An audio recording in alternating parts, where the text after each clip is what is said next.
Let's get more on our top story now, and that's the resolution that's been passed by the UN's General Assembly to try to force international action in Syria. Here in the studio with me is Michael Stephens. He's a researcher with the think tank Royal United Services Institute. Michael, so 133 voted for this resolution at the United Nations General Assembly, and the resolution calls for a political transition.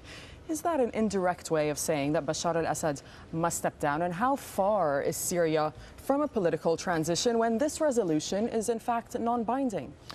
I think it is a tacit reference to changing the regime at the top in some way. How that's sort of formulated will be up to other parties to decide. But I think most people in this conflict have decided that there has to be some sort of negotiated process. Western states have been more clear about whether they want Assad to go, and they do want him to go, and they repeat it often. So I think that given that sort of framework, then yes, I think you could interpret the General Assembly resolution as being a call for Assad to go. I think that in terms of its ability to sort of change things on the ground or encourage negotiations between the Free Syrian Army, the Syrian National Council and the Assad regime, it's not binding. It's not going to force anybody to do anything. But even if it was a Security Council resolution, those haven't forced Assad or the Free Syrian Army to turn to the negotiating table either. Right. So, there is a bit of a lack of faith here, and I don't have much sort of belief that it could enforce a diplomatic process. And the resolution also condemns or deplores, you can say, the divisions of the Security Council that we've been seeing, but is it going to help heal the divisions at all?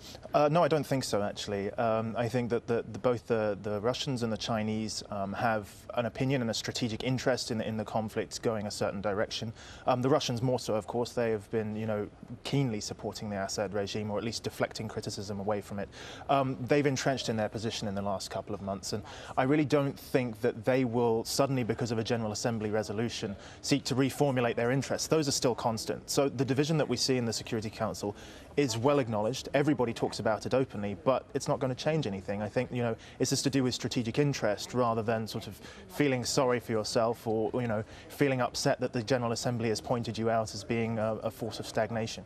Michael, it has to be said that the criticism towards this resolution at the UN General Assembly is that their strong language, strong words have been used against the Syrian government, but not much against the opposition.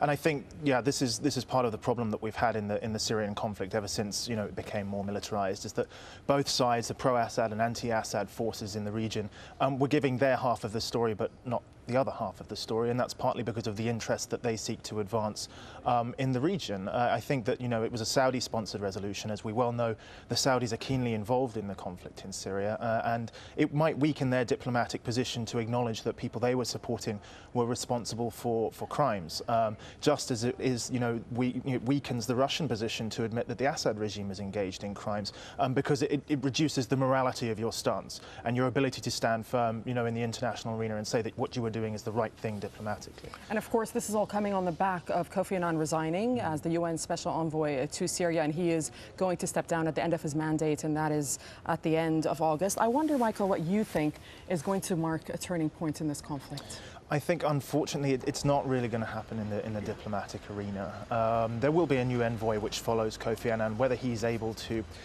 change things on the ground is very doubtful. I think what will happen is it's still the same as it's always been, which is that defections in the Assad regime will make it weaker over time. The longer that his army fights against the Free Syrian Army, they will get weaker both by death and defection. And I think once that starts to happen and you start to get past a tipping point where the Assad regime is no longer able to sort of project power through its military, then you'll find, I think, they're becoming more open to negotiations. Right now, they're not at that position, but I think it's a military solution now that's going to have to emerge, and that's going to be, a balancing of forces between the Free Syrian Army and pro-Assad forces. All right, Michael Stephens, appreciate your time. Thank you very much.